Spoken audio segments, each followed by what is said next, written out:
Bernard Smalls. I want to thank you so much for joining me today. Today, I'm very excited about introducing our new format, which is Motivation with Bernard Smalls.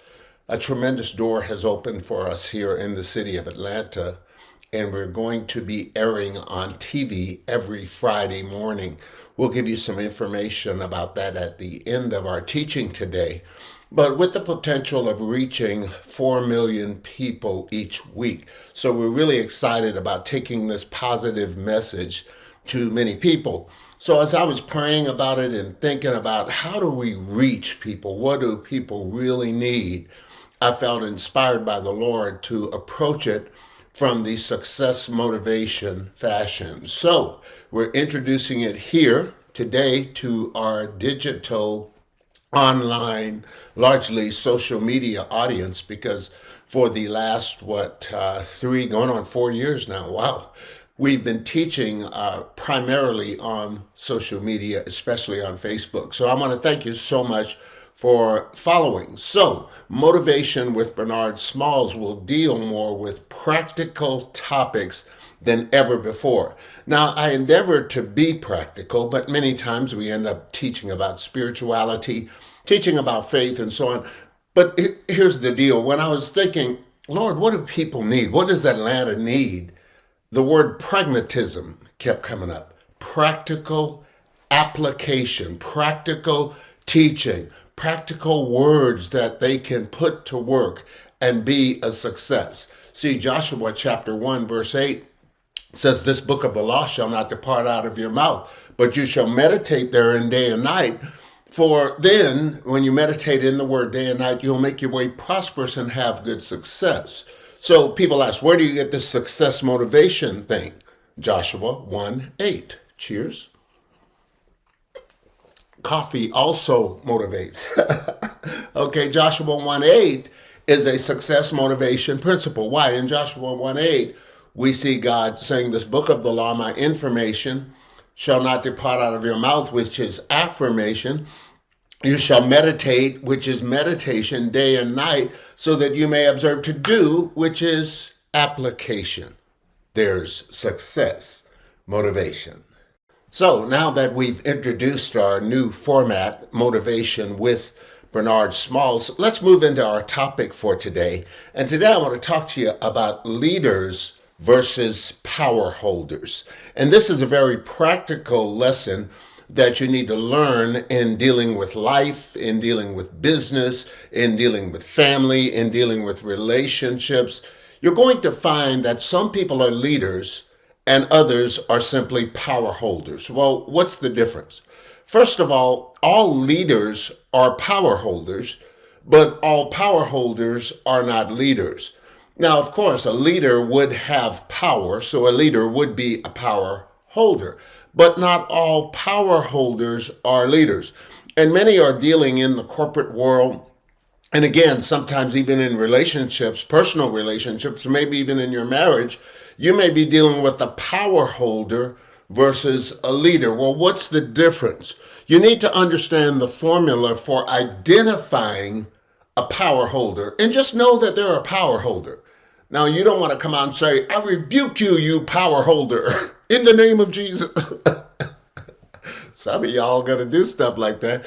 But you do want to understand what you're dealing with. We're going to show you some characteristics that you'll learn to recognize. You may be dealing with this at work. Many bosses are simply power holders. They're not leaders. And we need leaders. And we will distinguish the difference between a leader and a power holder.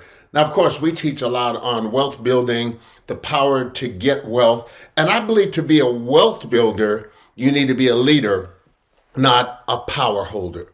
All leaders are actual or potential power holders, but not all power holders are leaders. So I want you to get that point today. Not all power holders are leaders. Some people learn to control and manipulate power, and we perceive them as being powerful. No, that's not leadership. Leaders are power holders. They hold power, but not all power holders are leaders. So we're talking about leaders versus power holders. And now we're going to move into some information to help you to understand the difference. If you're going to be effective as a leader, if you're going to be a wealth builder, a wealth leader, it's very important that you understand how to operate in the power. Scripture says he gives you the power to create wealth. So right there, we notice that God gives us power. When Jesus left, he said, all power is given to me in heaven and earth. Go into all the world and make disciples. It is God that works in you both to will and to do of his good pleasure. Well, the greater one within you is power. So we are people of power. But the danger is this. You become a power holder by manipulating people, manipulating things, manipulating circumstances. And some people learn this at an early age as a child in a family. Like if you had a parent that was a power holder who was a power holder, or parents who were power holders, you're going to have a problem overcoming this because you have learned some ways. And you got to change your evil ways, baby, like Carlos Santana would say. Okay, so let's move right into the principles of power holders, and then we'll talk some about principles of leadership. Thank you again for joining me. Number one, power holders are those who arrive late, thus exercise their power to restrain. A power holder will arrive at a meeting late intentionally. Now, I'll never forget the first time I realized I was dealing with a power holder, and I really didn't understand this teaching. By the way, I want to give credit to Dr. Peter J. Daniels, my success mentor for the Destiny program, and he taught about leaders and power holders. And so I learned a lot of this directly from his teachings. In fact, I heard it long before I heard even him teach on the Destiny program. He was just doing a teaching on leaders versus power holders. But the Destiny program is a program where we've brought it all together. And for more information, go to my website, which is Centre, CENTRE for I am, and click on that eagle on the home page. It'll take you to the Destiny program. Nevertheless, thank God for Peter Daniels. Now, I was dealing in a situation with a leader who was a very wealthy individual. In fact, I found out later he was not as wealthy as he said he was. I mean, you know, a lot of people going around talking about how rich they are. Okay, and he told me later that he was almost broke. But we were dealing with meetings, and he would always show up at the meetings late intentionally. At first, I thought, why is this guy always late to meetings since he harps on being time or being a time manager or a timely individual? It's called power. See, if I walk into the meeting when I want to walk into the meeting, and I show up when I want to show up, and I tell you, wait until I get there, that's called power holding. Now, I could say more about that, but you have all dealt with that, and you may even be dealing with that now, and you may be dealing with it with a person that doesn't even know why they're doing it. I found out a lot of bad leadership just comes from people that have been led by bad leaders. Number two, power holders use these words. I'm not sure about that, but they use the words to control and to withhold. Like you'll ask them a question that they even know the answer to, but they say, I'm not sure about that. The obvious thing to do when you're not sure is to find out or withhold comment. Meaning if you're not sure, well, let's find out. Yeah, but I'm not sure about that. Let's just put that on hold. Power holder. Number three, power holders continuously ask questions, but do nothing constructive or positive with the answers. They're continually asking questions, and they're just getting the information, but they do nothing with it. Are you a leader, or are you a power holder? Thank you for joining me on Motivation with Bernard Smalls, and we are talking about leaders versus power holders, and we are going through some principles that'll help you to be effective as a leader and understand how to deal with leaders and understand whether you're dealing with a leader or you're dealing with a power holder. A power holder is simply a person holding power, but they lack leadership skills. Principle number four, power holders seek clarification on obscure or trivial matters that produce very little. Like they're always asking you to clarify stuff. And then when you clarify it, they say, can you explain that to me? And when you explain it, they say, well, what do you mean by that? And then when they get through with you, they just say, okay, that's all I wanted. You can go back to whatever you were doing. Power holders. Okay, principle number 5. Power holders ask for more information than they are using. They're not even using the information they have, so they ask for more information when they're not even using what they already have. I gave you the report last week. Yeah, but I want you to do a new report projecting next year's income. Well, what about last week's report? Did we go over it? Now, you've got to understand it, especially if you're in an authority position or if you're one submitted to authority. I believe we need to learn how to be in authority and how to be under authority. Number 6, power holders seek a pivotal point to control but accept no direct responsibility. Meaning they're always pivoting themselves. They're always positioning themselves to control, but they won't take responsibility. When you say, okay, I want you to be responsible for this meeting. I want you to show up. I want you to run the meeting. I want you to make sure that we count the attendance and make sure that all the managers are there and everyone involved. And you may be a pastor dealing with this, that you have delegated to the person under you, and they want to control, but they don't want to be responsible. So when it's time for accountability and what happened at the meeting and why, they're like, well, I'm not responsible for these people. Almost like Aaron in the Bible. When Moses came back and said, why did you do such a stupid thing as building this golden calf? He said, well, the people took the gold and brought it to me. And I took the gold and I just threw the gold in the fire and out came this calf. Aaron didn't want to take responsibility. Are you a leader or are you simply a power holder? We are dealing with the wisdom of being an effective leader. And we're talking about leaders versus power holders. And it's very important that you understand. Now, we're not teaching this so you take it and beat up other people or you go back to your boss or whoever you are submitted to or working with, because we believe in the chain of command. We believe in respect for authority. But you need to understand what you're dealing with. You need to understand who you're dealing with, and you need to understand why they behave the way they do. Cheers. And why you drink coffee? Well, I decided to get a little Starbucks. This is really, really, really good stuff. When I get to heaven, I'm going to have a Starbucks coffee right on the corner of my estate. Okay, back to seriousness here, Bernard. Number 7. Power holders direct issues through other people to keep clear of commitment. Now, this is so true. A power holder, when they want something done, they're often not the one to confront or directly talk to a person to do it, but they're the ones behind it, hiding their hands as they would. Because a lot of people say, I was talking to someone recently, they said, well, I don't know who made that decision. I said, well, every decision in that organization is made by one individual.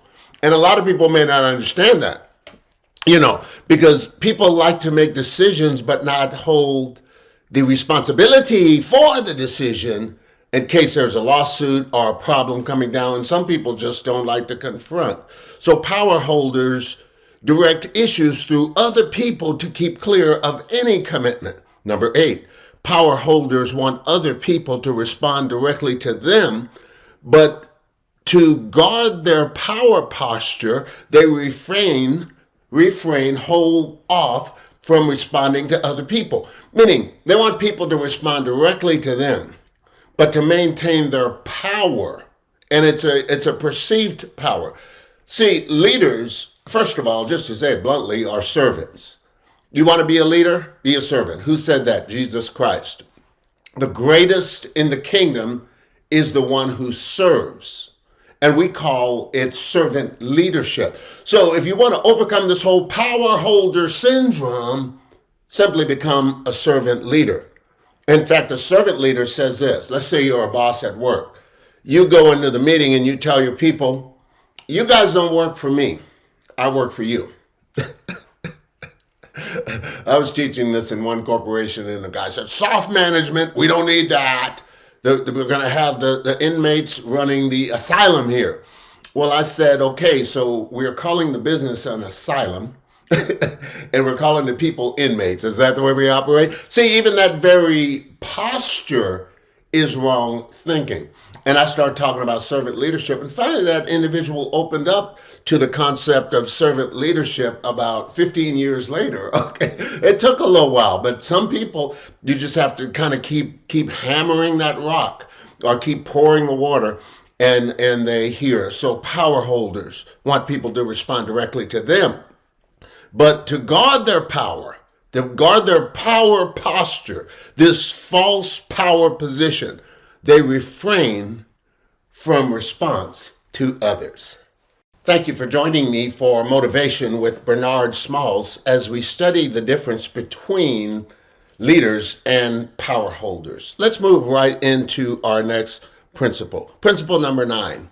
Power holders, people that hold to power, may use silence to produce mystique and even fear. You know, many times a power holder will know the answer you're seeking, but they won't say anything. And they're trying to really produce fear or mystique, this mystery, to cause you to wonder. Those who use it as a tool can neither be condemned or praised until the silence is broken by voice, posture, the written word, or action. Meaning, if I don't say anything, you don't know what I'm thinking. Okay? It's called the power of silence. And it's a tactic that's used a lot in negotiating. You know, we say the first one that speaks loses. Sometimes just being silent, because now the person you're negotiating with is wondering, what are they thinking? Are they about to pull the deal off of the table? We may lose it all and end up with nothing. And the first one that speaks loses. Well, power holders use that as a tool to manipulate other people. Principle number 10, power holders may even befriend you to gain some intimate information that allows them to gain influence over your thoughts and directions. Now, some power holders befriend people that they don't even like. But because they know this person has information they want or need, they will invite you to lunch. They will invite you over to the house to have a drink. They will invite you to the party or whatever. They befriend you because of what they can get from you. Power holders may even befriend you to gain information. Anybody dealing with power holders out there? You say, what about the leaders? Well, we'll get to that. Number 11. Power holders often defend or provoke action or thought on a principle without any real personal commitment to such a principle. It's like, for instance, political leaders. A lot of political leaders today are taking their positions on things like abortion for advantage, even though when you study their personal lives, you find that a lot of them don't really believe what they are promoting. Now, we don't want to dig deeply into politics because we don't talk about two things on this broadcast, politics and religion. You said, yeah, but you're a religious teacher. No, I'm not. I'm a spiritual teacher. Okay. But many times people will say they are for a position just in order to get recognition or to get what's called votes. Leaders versus power holders. I trust that you have found this helpful. Perhaps we will pick up there in our next teaching. Thank you so much for joining me today. I hope you like our new format, Motivation with Bernard Smalls. And in this format, again, we're going to bring practical, anointed, pragmatic principles that you can apply to your life. We believe that success motivation is good. Success motivation is of God. Success motivation is biblical because God said, I'll make your way prosperous and you will have good success. So we're here to help you to have good success. Father, help people to apply the word they have heard today and to be doers of the word and not hearers only. In Jesus' name. Well, thank you so much for joining me. A couple of things. First of all, we are about to launch our TV teaching, and we will call it Motivation with Bernard Smalls in the Atlanta area. So go to our website. If you go to the meetings tab, you'll see some information there on the up and coming TV. And this is local TV, so you can tune in. But the thing we're so excited about is we have the potential of reaching 4 million people a week. And it'll be on Friday mornings at 6 o'clock. We just inked the deal yesterday and committed, so now I can talk about it. But Friday mornings at 6 o'clock, and the start date, you can go to the website to find that. And I want you to tune in, and if you enjoy it, study with us. And we're going to really approach it from the practical standpoint, because I'm used in several ways, sometimes to teach on spiritual truths, which we do mostly at our midweek teaching. But then this practical thing, this motivational thing, this success motivation is very important. Some people say, you're just trying to come up with something new. Motivation with Bernard. Where'd you get that idea? Well, we had a radio station in Anchorage, Alaska back in the 90s. And I had a show on it I called Motivation with Bernard Smalls. So this is not new stuff, man. Now, a lot of the concepts are fresh and new paradigms, new ways of thinking.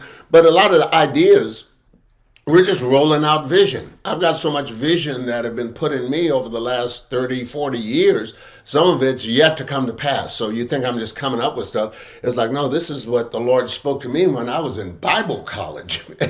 I was in Bible college back in the day, back in the 70s. Okay. Some of you say, you old. Stop it. Okay. Be nice to me. Be kind to me. Okay. But we're rolling out this stuff. So what are we saying? Help us. Go to my website, which is center4iam.com. Go over to the Give tab and make a rich donation. Now, a lot of you have been watching, you've been listening. Now it's time to give.